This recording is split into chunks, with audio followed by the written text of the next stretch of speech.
आपण पाहत आहात बागलाण वृत्तांत, खबरबात महाराष्ट्राची। पिंगळवाडे, करंजाड, भुयाणे, निताणे, मुंगसेपाडा, ताहाराबाद इत्यादी परिसरात सलग 5 दिवसापासून दुपारनंतर पाऊस हजेरी लावत आहे। या पावसामुळे शेतकरी वर्गाचे व सर्वसामान्य नागरिकांचे अतोनात नुकसान होत आहे। दिनांक 12 मे रोजी दुपारी साधारण 2 वाजेच्या सुमारास अचानक वादळी वाऱ्यासह विजेच्या कडकडाटात मुसळधार पाऊस झाला। या पावसाचे रौद्र रूप इतके भयावह होते की यात काही अंशतः गारांचा पाऊस सुद्धा झाला। काही ठिकाणी झाडे कोलमडून पडले, राहत्या घरांचे पत्रे उडाले, सर्वसामान्य नागरिकांचे जनजीवन विस्कळीत होण्याची चिन्ह आहेत। या बेमोसमी व अवकाळी पावसामुळे शेतकरी वर्गाचे सुद्धा अतोनात नुकसान होत आहे। यात डाळिंब, टोमॅटो, मिरची, तूर, कोबी, फ्लावर इत्यादी पिकांचे मोठ्या प्रमाणात नुकसान होत आहे।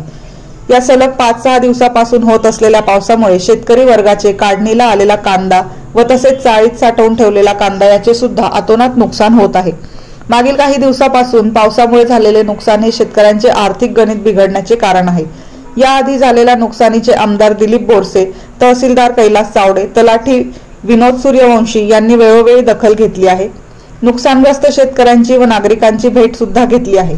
तरी सुद्धा या बेमोसमी पावसामुळे झालेल्या नुकसानीचे पंचनामे करून नुकसानग्रस्त शेतकरी व नागरिकांना भरघोस अशी आर्थिक योगदान मिळेल यासाठी प्रयत्नशील असावे असे सर्वसामान्य नागरिकांकडून अपेक्षा व्यक्त होत आहे।